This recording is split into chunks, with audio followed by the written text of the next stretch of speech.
Utah fans, welcome back to Bleav in Utes. Took a little bit of time off here with y'all, but it's good to be back. Today we're talking all things Utah football. We had an extremely exciting weekend on the recruit side of things. For the first time in Utah football history, 2 5-star recruits were on campus. More on that later, more on some other guys who were checking out Salt Lake City and checking out the Utah football program with Kyle Whittingham and his staff. Let's get right into it, man. I want to talk about this guy who just committed, definitely the most high-profile commit we've gotten so far for our 2025 recruiting class, and that is linebacker Christian Thatcher. 4-star guy. He's 6'2", 200 pounds. He's got that ideal linebacker build. Feels absolutely great to lock in a recruit like Christian Thatcher. It's really going to be I Bleav it's going to be the start of the snowball effect in starting to get this new wave of 4- and 5-star guys, going into the Big 12 in this new era of Utah football. Things are going to be looking different here in 2024, and recruits are starting to realize that. I think these guys are starting to hear some buzz about Utah football and the history of this program. They're getting excited to come and check out what Utah has to offer, and we can see it with a guy like Christian Thatcher, right? So Christian Thatcher comes in. He's going to be a freshman in 2025.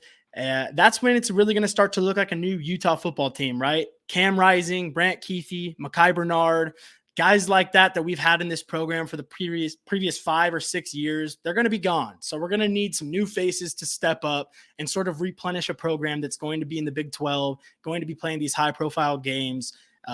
And so when we look at a guy like Christian Thatcher coming in as a 4-star, similar to the likes of Lander Barton, right? Came in as a freshman and contributed. That's what we're looking for out of a guy like Thatcher. We want him to be at least a 3-year starter, right? When you lock in one of those 4-star players, you're going to just assume that they're going to be capable of being a 3-year starter. So we're going to look to see some early production from him, but nevertheless, extremely exciting to lock in Christian Thatcher coming to the U. But we also locked in some other guys, right? We had a really, really exciting weekend, like I touched on. We got Drew Clemens, who's a 3-star tight end. Obviously, we know Utah's starting to build its profile as tight end U, right? I know there's that argument. Who really is tight end U? Is it Miami? Is it Ohio State? Is it Georgia? Is it Utah, right? When we see a guy like Drew Clemens, right, he's 6'4", 215, strong hands, big catch radius.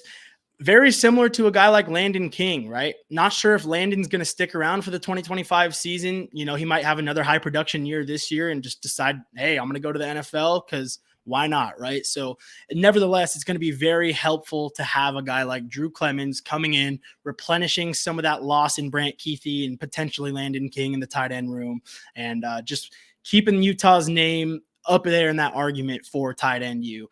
Good to start locking in some tight ends early and some guys that have really big and really high ceilings and really big potential. Another guy that was on campus, I had to touch on this. Some folks are talking about him. There's some buzz around his name. Vander Pleug, another wide receiver / tight end, 6'6", 215, 4-star guy. He was a 3-star in 2023 in his junior season of high school football. The reason I'm talking about Vander is he is from my high school. So had to touch on Vander. It's really awesome to see some guys, from my hometown in Fullerton at Troy High School, getting recruited, getting a bunch of D1 offers. And hey, Vander should take a look at this again as is Utah tight end U. We put Dalton Kincaid into the NFL a couple years back. We're more than capable of developing these tight ends, right? Dalton Kincaid came from University of San Diego where he was a walk-on, came to Utah, developed instantly. Now he was a first-round pick, going crazy for the Buffalo Bills. So Utah more than capable of developing these tight ends. But again, I just had to touch on the fact that Vander Pleug did take his official visit to the University of Utah, came and checked out Salt Lake City. Just really great that we're getting these 4-star guys. And of course, we're getting these 5-star guys on campus. I mentioned it in the intro. First time in Utah football history that we've had 2 5-star prospects on campus at the same time. Again, Utah football, as we all know, has never landed a 5-star prospect. So definitely now that we're moving into the Big 12 and we're going to be playing in one of these potential super conferences, it's almost we have to get 5-star recruits now, right? We've got to lock at least one in so that these guys that are in that superior class of a 5-star recruit, right? That rare elite club of 5-star recruits, they're going to start noticing that, hey, that 5-star kid went and checked out the U and he committed, right? So why can't I do the same thing? As long as Utah can continue to establish that we are a dominant program, a program that is going to be competing for that 12-team playoff year in and year out, I don't understand why 5-star recruits wouldn't be coming over here. So really exciting to see that fully come into effect, right? As soon as we knew we were going to the Big 12 and we knew that we had a shot at the Big 12 title this year and the 12-team playoff, we knew things were going to be looking a little bit different in 2024. It was sort of the assumption of, hey, we have to start getting some 5-star guys on campus just to continue to establish our national brand. So really exciting to see some of those guys come onto campus. And the first 5-star guy I want to talk about is Jerome Miles. Jerome Miles is a commit to Ole Miss at the moment, right? Why wouldn't he flip his commitment to come to the U and play with his former high school quarterback, Isaac Wilson? If Jerome Miles does come into the program in 2025, chances are Isaac Wilson could be that starting quarterback, right? And that's the guy he just won a state title with in high school. So it's a no-brainer, in my opinion, for Jerome Miles to say, hey, you know what? I am a 5-star guy. I'm already committed, but why not go over here to the U, play with my former quarterback, and be the first ever 5-star wide receiver to commit to the University of Utah? Kind of reminds me of a similar situation. Clark Phillips III back in 2020 when he was committed to Ohio State. He was the highest rated prospect in Utah football history at the time. I think Lander Barton ended up passing him up by a couple points or whatever. But similar situation, right? We get a guy who is a high-profile recruit, already committed, comes and sees what the U has to offer, what the coaching staff has to offer here, how we develop players, and flips that commitment. So crossing our fingers, right? We're going to keep an eye on Jerome Miles. Hope that his trip to the U left a good impact on him. And we'll see where Jerome Miles ends up. Hopefully it's in Salt Lake City. But more on that soon, I guess, as well. The other guy I wanted to dive into that was on campus at the same time as Jerome Miles is Iosi Epinesa. I'm sorry if I mispronounced that name, but that's what I'm sticking with. This guy's ranked number 15 in the country for class of 2025. He's a 6'4", 245-pound edge rusher. Extremely athletic kid. Beyond high ceiling, could definitely be a year one starter and a 3 or 4 year starter for the Utes. Really exciting, again, just to get guys of this caliber on campus, seeing what the U has to offer, and just hopefully considering coming to this program and continuing to develop this program. As a Utah fan and someone who's been within the program, it's so easy to see that Utah is a great opportunity for these types of players where they can go ahead and make a name for themselves from year one because they have already separated themselves into that 5-star category. Now you're coming into a program that's never had a 5-star recruit and everyone's looking at you. Automatically, your brand is going to go up. Your NIL deals are going to go up. Your media coverage is going to go up. Why wouldn't you come over to Salt Lake City, play in the Big 12, play for the Utes, and develop, right? We've seen guys like Jalen Johnson, Clark Phillips do the 3-year program, and they're out of there because they had the ability to, right? They already had their brand established. People already knew that they were high recruits, and all they had to do was come in and do their thing for a few years. Boom, you're off to the league. So again, just extremely exciting to see these 5-star caliber players on campus. Again, 2 of them on campus at the same time was really awesome. So it was just a really exciting weekend in the recruiting side of things for the Utes. I mean, we're going in the right direction, right? With so many things up in the air, Big 12 related, right? Is the Big 12 going to sell its naming rights? That's a whole nother story unfolding that I'll touch on in another episode as that story progresses. But and just the uncertainty of where is college football headed, right? NIL is still such a gray area that's constantly developing.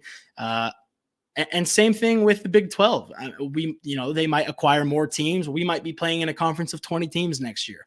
Who knows? But one thing's for certain, Kyle Whittingham and his coaching staff are putting their best foot forward and their best efforts into recruiting high-profile names and just high-caliber players. So really exciting stuff to see. Flipping the focus from recruitment, let's talk about some transfers, right? Again, I took a couple weeks off here.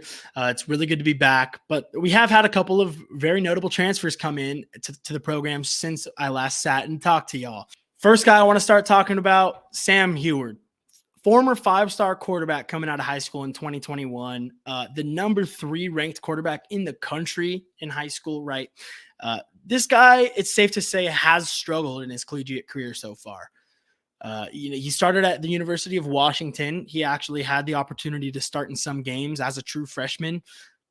Really did kind of struggle, right? In 2021, he threw for 1 touchdown and 4 interceptions on just 50% completing. So not too good there. In 2022, I Bleav completed 2 of 2 passes for 3 yards or so. Again, not much production at UW in those first 2 years. People were starting to think, hey, this guy might be a bust. Then in 2023, he transfers to Cal Poly and does pretty well. 61% roughly completion on 304 attempts, 18 touchdowns and 10 interceptions. So still got to work on that accuracy a little bit, clean up those interceptions to a good extent, but nevertheless, really exciting to get a former 5-star player in the program. I just touched on the fact that we've never actually had a 5-star recruit commit to the U. Hey, now at least we've got this guy that was a 5-star recruit, right? So, maybe this is one of those guys where he will thrive in this Utah football culture. Utah football, as we all know, is very no BS, right? You're going to come in and you're going to adjust to our culture. We're not going to adjust to who you are. I think this is going to be a really great fresh start for Sam Heward. I think he's going to be able to learn from Cam Rising in Cam's final year. And I think him and Isaac Wilson are going to be really the 2 contenders for who's going to be that starting QB once Cam Rising is no longer with us. And that sounded a little morbid. I didn't mean it like that. I just meant as soon as Cam Rising's in the NFL doing his thing, wearing that number 7 for some type of team out of those 32. So anyways, I think it's going to be Sam Heward versus Isaac Wilson for that QB1 battle in 2025. And I really do think this guy has a high ceiling that he just hasn't really been able to reach yet, right? I don't think he's been able to tap into his full potential.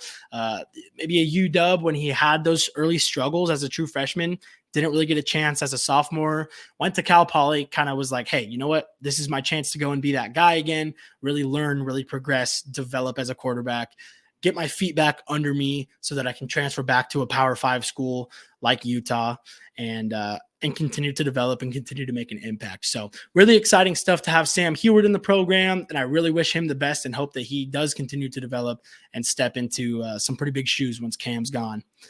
Another guy that's really exciting to talk about is Damian Alford. Wide receiver transfer, kind of got that Landon King build, right? Again, I keep comparing these guys to Landon King, but when you're that super tall, Damian Alford 6'6", when you're that super tall wide receiver build, kind of hard to define if you're a tight end or a wide receiver. You're a receiving threat regardless, right? So that's what Damian Alford is bringing to the table. 4 years at Syracuse, not the most insane, eye-popping numbers ever, but what I really like about his stats over the last 4 years at Syracuse is every single year his production increased. In 2020, he only had one reception for 3 yards. 2021, now he's got 13 receptions for 250 yards and 2 touchdowns. Starting to make an impact, right? 2022, he ups it to 20 receptions, 430 yards, another couple of touchdowns in there. And then 2023 in his, senior year, 33 receptions, 610 yards and 3 touchdowns. So while the touchdown number might not jump off the paper at you, again, just to see that every single year he was progressing, he was getting more and more receptions, more and more targets, more trust from his quarterbacks, and just more production, right? That's what's really key when we're looking at a guy like Damian Alford. Again, 6'6", 210 as a wide receiver. Who's going to guard that? And when you have Cam Rising throwing you the ball, putting it absolutely on a rope and on the money to you, that's why I compare him to a guy like Landon King. Both of those guys, extremely tall, physical, very, very large catch radius guys who are going to go up, and there's no such thing as a 50-50 ball to them, right? If the ball's in the air, they're coming down with it. We don't Bleav in 50-50s. That's what Damian Alford's going to bring to the table. So really excited just to add another weapon to the wide receiver room and add another target for Cam Rising. When you really think about it, it doesn't make any sense if Utah sticks to its ground and pound game this year, right? We love players like Mekhi Bernard and Jalen Glover, but we know for a fact that our running back room is not going to be as deep as it has been. It's not going to be as powerful as it has been, right? Mekhi and Jalen Glover are both very much elusive backs. They're smaller guys. We know Mekhi is a weapon out of the backfield as far as running routes and catching the ball as a running back. And we know Jalen can get very small and he can get very slithery and quick. But again, I just don't think that the traditional ground and pound run style offense that Utah football has been running for the last few years is going to work very well this year because, again, lack of running backs, extreme surplus of wide receivers. This is definitely the deepest wide receiver room we've ever had. We were saying that before Damian Alford transferred, right? When we got guys like Dorian Singer and Tayshawn Lyons coming over. So we know for a fact that Cam Rising will have a plethora of options to throw the ball to. And it's going to be very doable for him to get those guys the ball and for those guys to make a big impact. So we've got to come with an air raid this year. Again, if Mekhi Bernard is that running back one, we're going to have the option to still throw routes out of the backfield. But the air raid offense is going to be the move this year. It makes sense. So when Andy Ludwig and Kyle Whittingham are in these early meetings, right before fall camp gets into full effect and before this season comes around in less than 100 days, I would imagine that's what they're thinking as well. I think it's a matter of hey, we know the pass works, especially with Cam running the offense. We know he can do it. So let's go for it, right? We're going to go 70-30 passing running. So that's what I think would be the best play. I'm sure they're thinking similar with all these weapons coming into the program. And you never want to wish anything bad on any of your favorite players or any of your starters. But we do know that this team is pretty injury prone. We've seen it over the last few seasons. Injuries have just continually come back to haunt us, right? Last year, we know it better than anything. We were running 22 guys that were pretty much second strings. So, and that worked, right? We found ways to adjust and we found ways to overcome some struggles. Not the best season ever, but we made it happen, right? But now that we have this deep of a wide receiver room, I don't see how you could structure an offense that isn't pass first when you have this deep of a wide receiver and tight end. Both groups are so deep. So you never want Cam Rising to get hurt. You never want a guy like Brant Keefe, Landon King, Mekhi Bernard. You never want those guys getting injured. But it does feel pretty nice to know that on the offensive side of the ball, we've got some depth going on for us. Again, on the defensive side of the ball, never really too worried about depth. I know Morgan Scalley and Coach Swan and Coach Ellis, all those guys, they do a fantastic job of making sure that anybody, no matter where you are on the depth chart, is fully capable of stepping into a game and making plays and making it happen. So defensive side of the ball, I'm not so much as worried, but obviously, again, we saw it last year and in years past, injuries to the offense can be crucial. But it just feels so nice to know that we have a fully loaded offense ready to go in 2024 in the Big 12. Kicking it off with Southern Utah, August 29th at 7 p.m. Love that we're getting some night games back. It felt like we had no home night games last year. We've already got a few on the books, but 7 p.m. August 29th at home in Rice Eccles to kick off a very, very exciting season, and a season that, at least in the Utah football community, has already generated more buzz than any seasons past, right? Again, we've got everything involved with transitioning into the Big 12. That's a given. But now, again, we got to think 12-team playoff. Over the last 4 years, we've finished in the top 15 3 times, I believe. Yeah, every year except last, disregarding COVID. So it's almost a layup, right? As long as we can win the games that we know we're capable of winning, that on paper are guaranteed wins to an extent, right? Other than, of course, we're going to have, it's Utah football. We're probably going to have a game or two that we shouldn't have lost, that maybe things just didn't go our way. But nevertheless, even if those do occur and we can continue to win those tough games in the conference and move on to, again, fingers crossed, hopefully win the Big 12 in our first year in it. 12-team playoff is a guarantee, and that's the first time in the college football playoff era that Utah makes its way in there. So, again, lots of things that are very exciting on the horizon. But let's take this one step at a time. That's why I just focused on recruits and a couple of transfers that I haven't covered yet today, because those are two steps that are very crucial to the success of this program. again, in the next few years coming up. And really exciting stuff, right? It's just great to see that Utah football is coming back to life, baby. We're bringing in some big guys. We got some big guys interested in our program. So really exciting stuff. And just can't wait to continue to bring these episodes to y'all. Thank you so much, as always, for listening. I apologize for my lack of uploads, but now that we're kicking it back into gear, I'm ready to go. I hope y'all are too. And as always, go Utes. Let me know what you think in the comments or something. I don't know. Drop a like, drop a subscribe, whatever you're supposed to do. Click some buttons and stuff. But yeah, let me know what you think about these guys who've been coming and visiting campus. Who do you think is going to be the first one to commit out of those 2 5-stars, right? Let's think hopeful here. But yeah, just love that I'm back here with y'all. Go Utes. Talk to you soon.